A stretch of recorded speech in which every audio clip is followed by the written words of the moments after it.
உண்டாவதாக. மூன்றாவதாக நாம் தியானிக்க போகிற ஒரு வார்த்தை 3a, அதோ உன் மகன், சீஷனே அதோ உன் தாய். யோவான் 19ஆம் அதிகாரம் 26-27.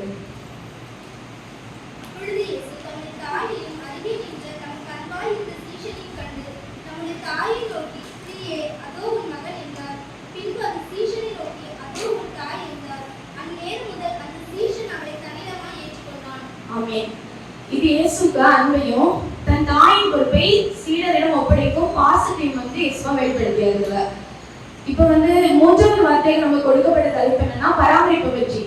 பராமரிப்புன்னு சொன்னா ஒரு திக்கற்றவர்களுக்கு நம்ம திடனா இருக்கிறது, திக்கற்ற பிள்ளைகள், இப்ப அம்மா அப்பா இல்லாத பிள்ளைங்க, இவங்களுக்கெல்லாம் நம்ம ஆறுதலா இருக்கிறது, இதெல்லாம் இந்த பராமரிப்புக்குள்ள வரும். இப்ப திக்கற்றவர்களாய் இருக்கும் தன் தாயை சீஷன்கிட்ட எனக்கு அம்மாவை பராமரின்னு சொல்லி அவருக்கு பொறுப்பை அவர்கிட்ட ஒப்படைக்கிறார். அந்த இடத்துல தன் மார்பில் சாய்ந்து தூங்கின தன் யோவானுக்கு, அவரோட சீஷன், அவரோட அன்பான சீஷனுக்கு அன்பான சீஷனை தன் தாயிட்ட பராமரிக்க கட்டளையிடுகிறாரு. இயேசு கிறிஸ்துவோடு இருந்தவங்க, அவரோட உண்டு உறைந்தவர்கள், அவரால் நன்மை பெற்றவர்கள் எல்லாருமே அவங்களுக்கு கொடிய மரணத்தை கண்டு பயந்து அவரை விட்டு விலகி நின்றாங்க. ஆனா அவரை பெற்றெடுத்த தாயும் அவருக்கு அன்பான மகனும் அவருக்கு அன்பான சீஷன் மட்டும்தான் அவரோட கூட அவரது சிலுவையில் காணப்பட்டார்கள். இப்ப யோவான் என்பவன் யார்? யோவான் இயேசுபாக அன்பான சீஷன்.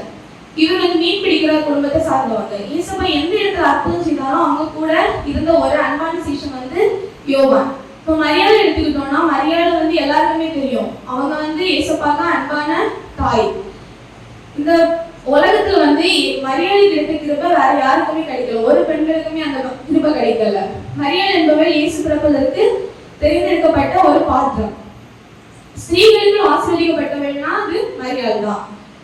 இயேசு தன்னுடைய மரணத்தின் போது கூட எனக்கு அம்மா அனாதையிடக்கூடாது, எனக்கு அம்மான சீசன் நான் எல்லாமே பராமரிப்பு இல்லாம போய்விடக்கூடாதுன்னு சொல்லி தன்னை பெற்றெடுத்த தாய்க்கும் தன்னை அன்பான சீசனுக்கும் ஒரு பராமரிப்பு ஏற்படுத்துறாரு. அவங்களுக்குள்ள ஒரு பாண்ட் கிரியேட் பண்றாரு.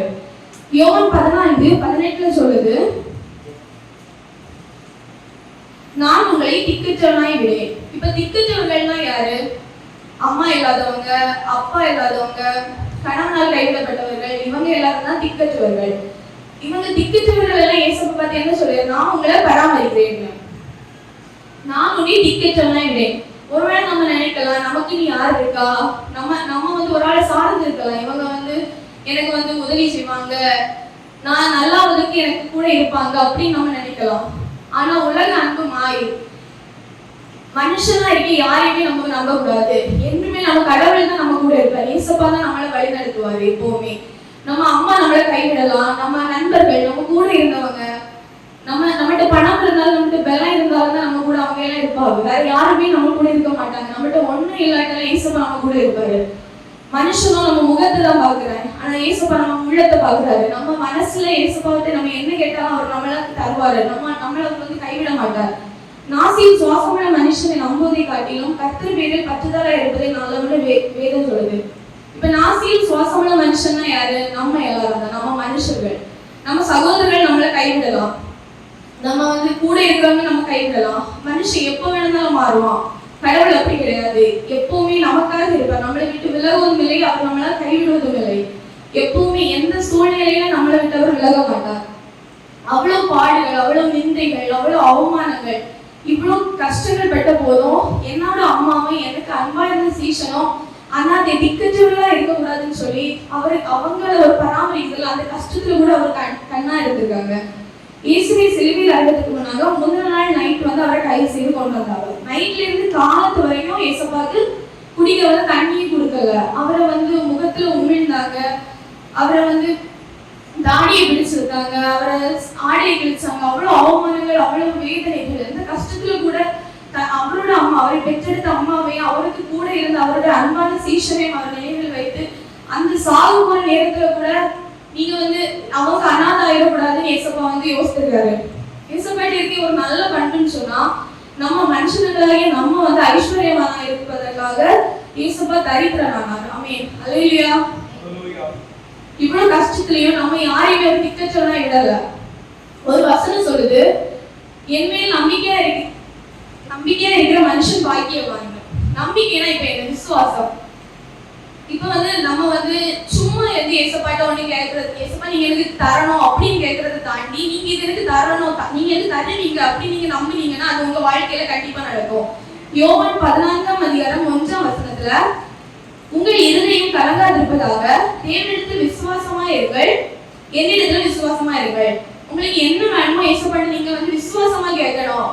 சும்மா இப்ப நம்ம அம்மாட்ட நடக்குமா நடக்காதான் நமக்கு தெரியாம ஒரு இதுல கேட்போம். ஆனா அப்படி ஏசப்பட கூடாது, விசுவாசமா இருக்கணும். இப்ப நீங்க அவருக்குள்ள இருந்தீங்கன்னா, ஒரு இடத்துக்கு நீங்க போறீங்கன்னா, ஏசப்பா இந்த இடத்துக்கு போறேன் என்ன வழி நடத்துக்கு அப்படின்னு நீங்க சொன்னீங்கன்னா, அந்த இடத்துல உங்களுக்கு ஒரு ஆபத்து வருது, உங்களுக்கு இது தேவைன்னா இது நல்ல பாதை இல்லைன்னு ஏசப்பா உங்களை உணர்த்து வழி நடத்துவாரு. ஆமென்.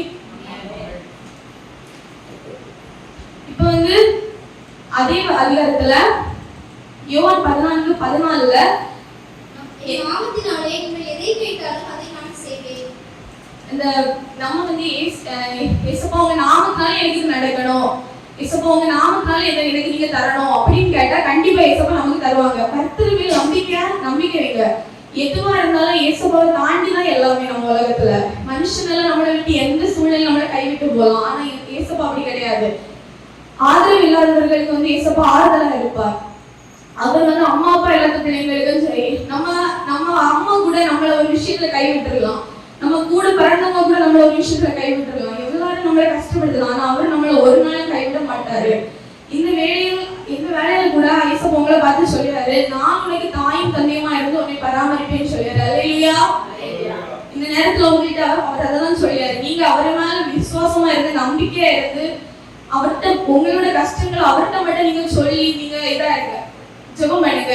வேற யாரையும் நீங்க நம்பாதீங்க. இதுல ஏசப்பா உங்களை பராமரிப்பார். ஆமென். இந்த வார்த்தையினால் தேவன் உங்களை ஆசீர்வதிப்பாராக. ஆமென்.